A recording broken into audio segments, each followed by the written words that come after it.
You can use a record type, add the document review process to it, and documents can be reviewed and or authorised. And that's what we're using today. Within the authorisation process in Content Manager, you've got two options. You can either use a simple service. So what happens is you can use Content Manager and flow your document through Content Manager and authorise it that way, or you can use the DocuSign service, which is what we're going to use today and show you how to use.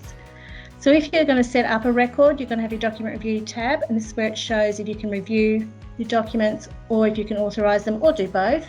And if you want to authorise it, we just tick it here, use the add button to add the location that's going to be approving your document, and then make sure we've got the use DocuSign service selected and just click OK.